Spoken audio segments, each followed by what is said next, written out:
Hello and welcome everybody to my week 5 team builder segment versus new.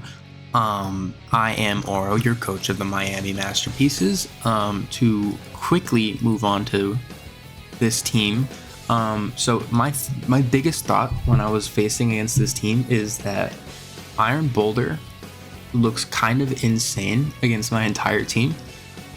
So my first thoughts were, okay, I can live it with a Chople. I can live Iron Boulder with a Chople Berry Kingambit, and I can kill with an Iron Head versus it. Charti Berry Rotom-Heat can live a +2 Mighty Cleave from Iron Boulder and kill it back with a Foul Play. And Intimidate Pressure from Overqwil lets it live 2 Earthquakes as well as kill with a Crunch. So those are my main ways of dealing with that Pokemon there. Now the other thoughts were Okidogi looks kind of scary, but a strong Overheat from Rotom-Heat or a Will-O-Wisp can pretty much neuter it. Kingambit can live a close combat from a max attack Okidogi and kill it with a Metal Burst or a +1 Drain Punch. Overqwil is likely never going to switch into Okidogi because there is a big chance that it is a Guard Dog set instead of Toxic Chain, and don't want to risk getting that thing too quickly +1. I also have Latias here with stored power. Even at just base 20 power, it does do like 40% or something to that Pokemon. And Mamoswine's Earth Power 2-hit KOs bulk up sets for Okidogi, and Earthquake otherwise does an incredible amount of damage. To mention what types of things are the biggest annoyances, Skarmory potentially has the best odds of dealing with me in this entire league. Thunderbolts from Latias do an insane amount of damage. Ice Beam from Mamoswine do an insane amount of damage. It actually 2-hit KOs with a Nevermelt Ice with my investment. Power Gem from Minior does like 40-50%. Rotom does really well. So my thoughts for dealing with Skarmory is just, obviously it might get free setup in front of like a Kingambit or Overqwil. Overqwil can hopefully taunt it to stop anything like that, but I think I have the best chances of just breaking it down with special attacks. That is really the main goal. Iron Jugulis is a little bit of an annoyance. There's potential for Meteor Beam sets that can really take advantage of my weakness against Rock with this team. So for example, Mamoswine would go down to Dark Pulses pretty easily. It actually lives only 1 Hurricane from Choice Specs Iron Jugulis. That is what this investment with the Rash Nature is capable of doing. Latias does outspeed it and do roughly 50% with Thunderbolt. Minior can hopefully set up on it and get a powerful Power Gem off. Hopefully I can poison it with Overqwil if it comes in on that. Rotom can obviously just Thunderbolt for a 2-hit KO. Actually, I believe it kills after Stealth Rocks if I get them up. So that's pretty nice in there. Vaporeon is also really annoying, but hopefully the combination of Rotom poisons from Overqwil, Solar Beam from Minior, and Thunderbolt from Latias are capable of doing it in. Earthquake is pretty strong into it too with Mamoswine if I just need the chip. It would force maybe a couple of wishes, which is pretty nice. Not worried about Screamtail here. I think it has a pretty bad matchup with both Overqwil and Kingambit being both on my team. Gligar, never really gonna stress about it too much because I just think it struggles. Surf does it in. Ice Beam obviously kills it from Mamoswine. Pretty strong. And then Umbreon is a little annoying as well, but Kingambit is the safest switch into it ever. So I'm really not that stressed about that Pokemon either. Now to break down the sets, I believe Kingambit was made to outspeed a minimum speed Torterra just because I faced a really unorthodox, annoying set, which was Iron Defense Amnesia Leech Seed, which was really annoying, and I just kind of want to taunt that if that ever comes in. If I am low on health, I'm not going to stress it. I'll probably just go into Latias, predicting an Earthquake or something, because I do think they're more likely to bring a Shell Smash here. But if I do see that annoyance of a set come out, I can obviously just go back into Kingambit, taunt it, and then go into something else if they decide to pick up the KO. Now, it also kills Iron Boulder with an Iron Head. It kills Pecharunt with a Sucker Punch. If it gets 2 hits off of Sucker Punch, it would do it in. Indeedee actually goes down to Iron Head a lot of the time, which is pretty funny. And then it lives an Iron Boulder's close combat or an Okidogi's close combat with its held Chople Berry. So hopefully that will come into play, and I can either kill Iron Boulder with Iron Head or Okidogi with Metal Burst. Moving on to Rotom, Overheat is just a really powerful move that I think is pretty standard to be brought. Thunderbolt over any sort of momentum like Volt Switch is really just to get the KO on Iron Jugulis, and I believe it also 2-hit KOs Vaporeon. Also a consistent move to hit Skarmory, which is cool. And then Foul Play actually kills Iron Boulder if it's +2, and the defensive investments helps me live a +2 Mighty Cleave from Iron Boulder. So if they are Stone Edge for some reason instead, that would be the worst case scenario for that. Overqwil lives 2 Iron Boulder's Earthquakes, which is pretty cool. And then I actually believe I pick up the KO with Crunch, if I'm correct. I might be wrong about that. I think I pick up the KO on Crunch after Hazards, actually, so something like that, which is really impressive damage from this Pokemon. It also 2-hit KOs Pecharunt and 2-hit KOs Indeedee. Barbarage is just nice poisoning for basically anything that isn't his Terra Steel Torterra. Minior is one of my sweepers.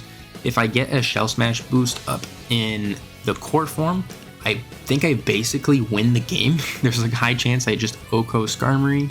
Iron Boulder goes down to a +2 Solar Beam. Vaporeon also goes down to a +2 Solar Beam. Okidogi sets have a chance to live in Earth Power, but I don't think they're likely going to go that route.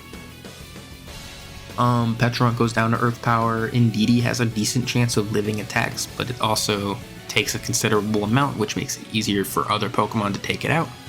And then Gligar might genuinely be like the most annoying Pokemon for Minior, but I also think it struggles to take it out. Screamtail can't necessarily do anything besides Encore, and then maybe like Thunder Wave or something, but it will always take a strong hit. Umbreon can also live a lot of hits, but it'll also take maybe like 50% if they're not Spadef, so it's pretty decent damage from Minior here. Latias with the Mirror Herb also easily deals with Torterra. It like doesn't get 2-hit KO'd by anything that they bring. Even Outrage, I live in Outrage from Torterra, and then can get off chip with like Surf, or I can switch into, if I had a Fairy type I would switch into it hard, but I don't think they're running Outrage anyways because of Ninetales or Hatterene. I guess if I see Outrage, I go into Kingambit every time because there's not a reason not to. I take less than 50% from that Outrage.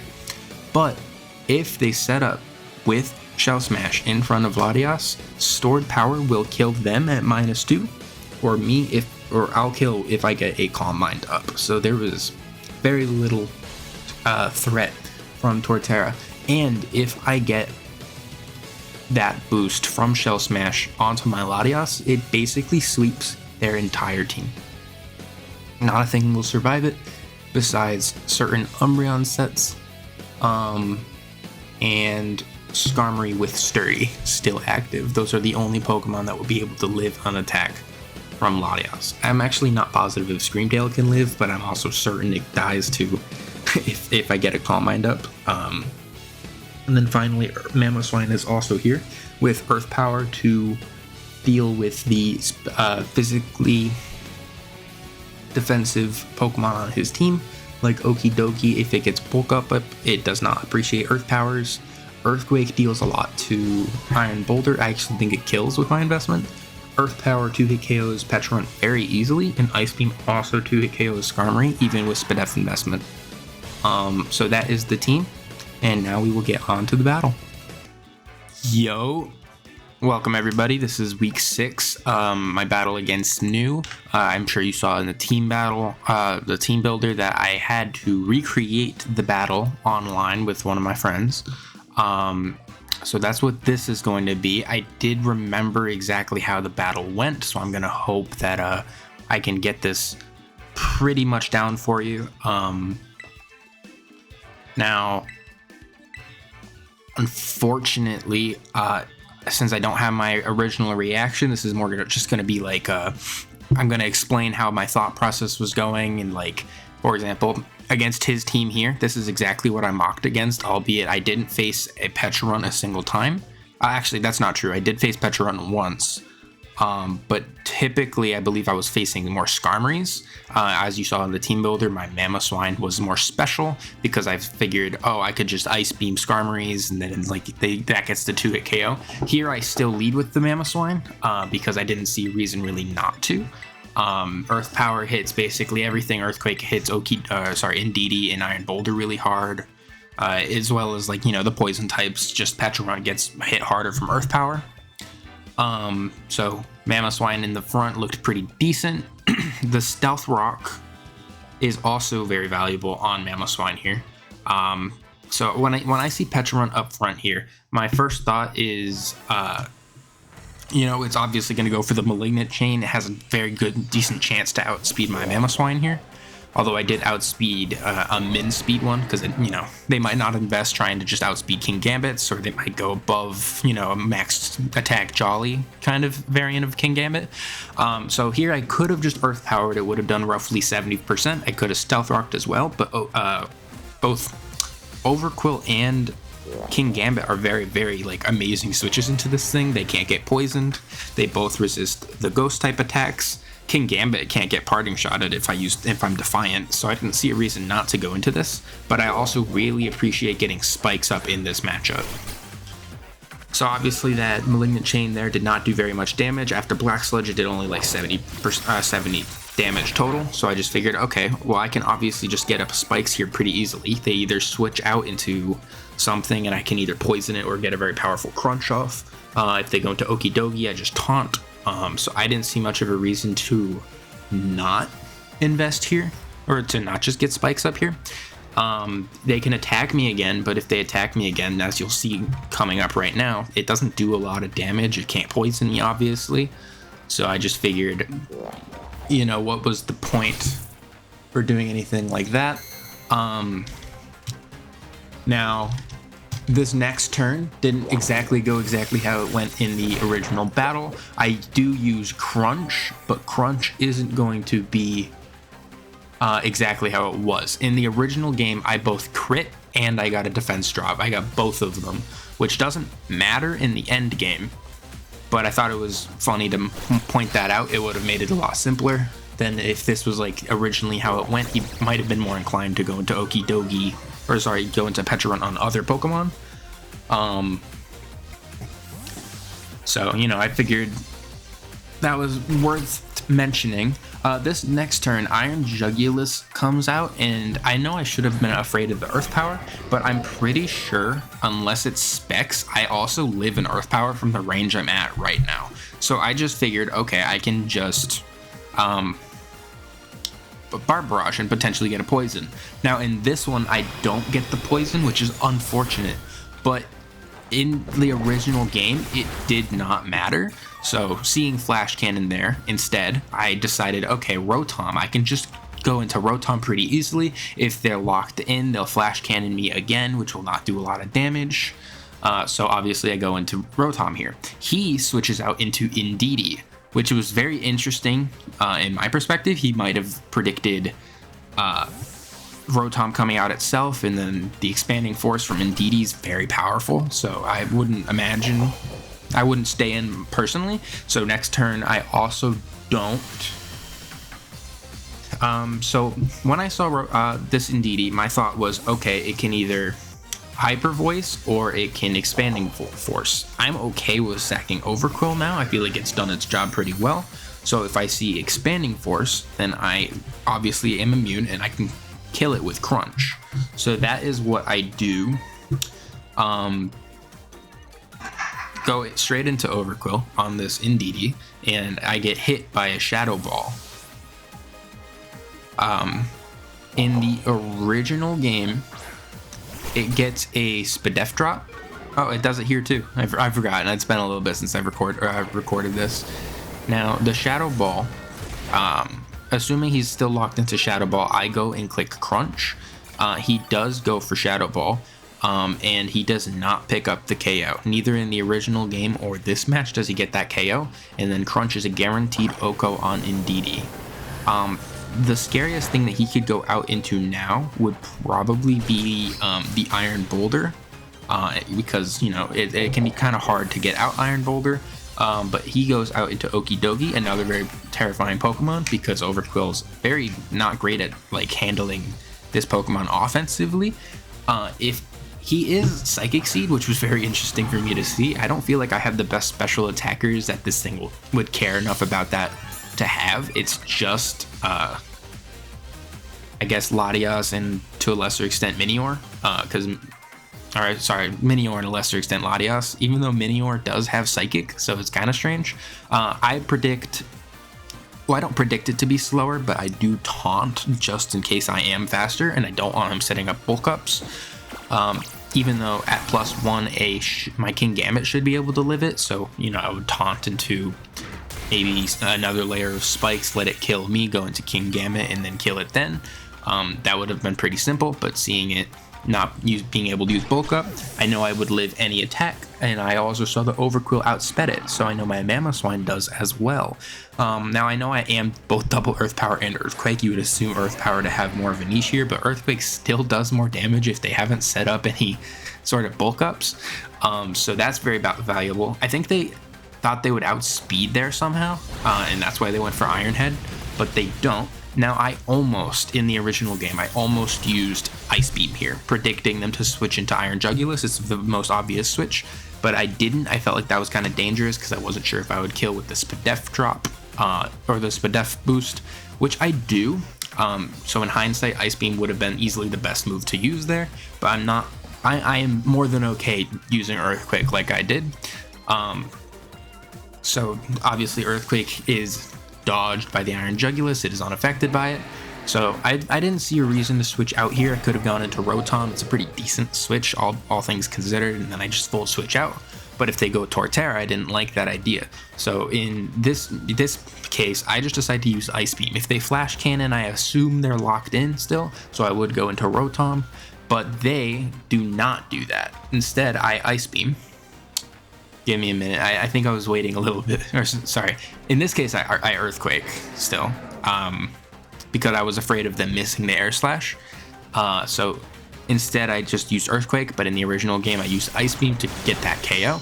I do go into Minior on this Air Slash now because I felt like I could pretty easily get up a Shell Smash. If I see them Air Slash again, I can assume they're Specs or Scarfed. So I just decided to Shell Smash again, Shell Smash here. Air Slash obviously doesn't kill me or get me below 50% either, which is problematic. In the original game, they flinched me as well, so I didn't originally get that first Shell Smash boost. It doesn't particularly matter in this case either. I would have outsped, I don't think I would have outsped Iron Boulder even if I got both boosts up, because Minior in its meteor form is pretty slow. So instead here, I think I just Shell Smash again, because in the original game, what happened, I'll just tell you here. Iron Jugulus goes straight into Iron Boulder. Originally, I was very scared of them being Mirror Herb, even though I would have been able to deal with a Mirror Herb Iron Boulder. Rotom in the back has a Charti Berry. It lives a +2 Mighty Cleave, and it kills with Foul Play. So I wasn't worried about that in any way. 2 Shell Smashes here. Originally what happened, he swapped in, I got the first Shell Smash up. I calced to see if I was somehow able to outspeed this, even though it's obviously booster speed, so there's no way I outsped it. But even without the booster energy, I still didn't outspeed. So for me, the safest switch was to just go into Kingambit. If they Swords Dance, I don't live a close combat, which is fine, but I can live it with Rotom. So for me, it felt very safe. This forces them to attack me on the second turn. Or if they Mighty Cleave me here, like they do, I don't take a lot of damage. And with my held Chople Berry, I would be able to live any sort of close combat or Sacred Sword and kill with a Metal Burst. That's more for Okidogi, to be fair. Iron Head here is easily going to pick up the KO, so there's no reason to stress it. I don't think Sucker Punch did, but obviously that would have been the better move in hindsight. If it did kill, but instead I used Iron Head, it was perfectly safe. Didn't feel stressed about using that move there whatsoever. I believe he goes into Torterra after this. Yeah, he goes into Torterra. Fearing Shell Smash, I do have a Mirror Herb Latias in the back, which is super valuable because he really can't kill me with any attack unless he's Outrage. But I have like 3 fairies, or like, you know, I have many resists to dragon on my team and 2 immunities at least. So I didn't predict Outrage at all. So I do dodge an Earthquake. Obviously he was just trying to kill my Kingambit there. I was figuring here, Torterra is obviously going to be afraid of Ice Beam, a predictable move on Latias, which I don't have. But instead of using Surf or Stored Power in any case, I just decided, why not Calm Mind? I can Calm Mind right in front of this Torterra. If he Shell Smashes, I just win. He doesn't kill me with any 2 moves really, unless he gets like very lucky with Rock Blasts. He is Terra Steel, so even a Terra Blast Steel wouldn't have 2-hit KO'd me. Which means even after +2 it wouldn't have KO'd me either. So to me, Calm Minding there was super safe. If they Shell Smash here, I do just win the game. I have a very powerful Stored Power that would kill Torterra.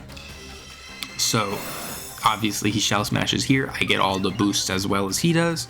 But I am faster, and Stored Power does pick up the KO from this Torterra here. So I was not stressing after I saw that at all. Hopefully this battle cleans up quickly, because I don't know how much I can talk about what's going to happen next. The obvious scenario is that he has 2 weaknesses to Psychic in the back. He has a weakness to Thunderbolt in the back. And Stored Power picks up the KO here on Torterra. So here I'm obviously going to click Torterra, or click Stored Power here. You will see this Torterra drop despite the White Herb and being resistant to Stored Power. It's just such an incredibly strong move that Latias has. So it's pretty scary for him now. I don't believe he has a way of killing, unless he has invested quite a considerable amount into Iron Jugulus, and he's like physical somewhere, and he also gets a crit. Like, he has a lot that he has to break through in order to kill. I'm pretty sure Thunderbolt would kill most variants of Iron Jugulus. A max HP with some def variant here might live. I believe I invested to Oko like an offensive version. So here this Iron Jugulus goes down. I believe next he goes into Okidogi. Maybe don't really, it doesn't really matter. At this point he is just killing the Pokemon that he has. So Stored Power will take out Okidogi, and then next turn obviously Pecharunt will also go down to Stored Power. Now there are a few errors that I had in this match. Mamoswine not clicking Ice Beam on Okidogi in the one case is kind of a throw on my behalf. It did open up a lot more windows for him to do stuff. Could have just killed the Iron Jugulus. He was able to, you know, switch out on Minior, which made it a lot more scary. Because if he was Mirror Herb on his Iron Jugulus, then even at less than 50%, he would still outspeed me, and he would easily take me out. So I should have just Ice Beamed there. I also think